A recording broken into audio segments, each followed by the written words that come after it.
I feel that the greatest destroyer of peace today is abortion.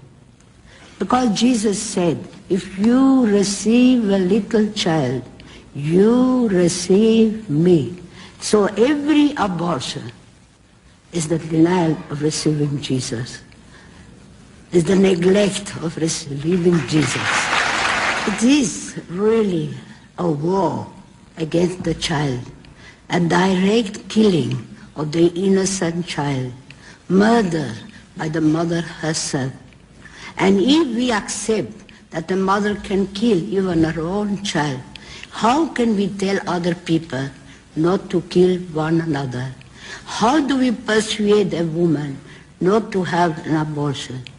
As always, we must pursue her with love, and we remind ourselves that love means to be willing to give until it hurts. Jesus gave even his life to love us. So the mother who is thinking of abortion should be helped to love, that is, to give until it hurts, her plans, her free time, to respect the life of her child. For the child is the greatest gift of God to the family, because it has been created to love and to be loved. The father of that child, however, must also give until it hurts. By abortion, the mother does not learn to love, but kills even her own child to solve her problems.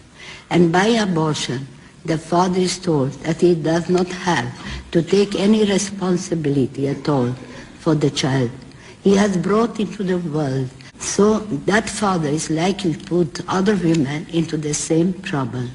So abortion just leads to more abortion. Any country that accepts abortion is not teaching its people to love one another, but to use any violence to get what they want.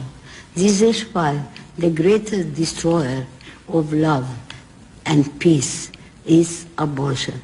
The beautiful gift God has given our congregation is to fight abortion by adoption. We have given already from one house in Calcutta over 3,000 children in adoption. And I can't tell you what joy, what love, what peace those children have brought into those families. It has been a real gift of God for them and for us. I remember one of the little ones got very sick. So I sent for the father and the mother and I asked them, please give me back the sick child. I will give you a healthy one. And the father looked at me and said, Mother Teresa, take my life first, then take the child. So beautiful to see it, so much love, so much joy that little one has brought into that family. So pray for us that we continue this beautiful gift. And also I offer you, our sisters are here, anybody who doesn't want the child, please give it to me. I want the child.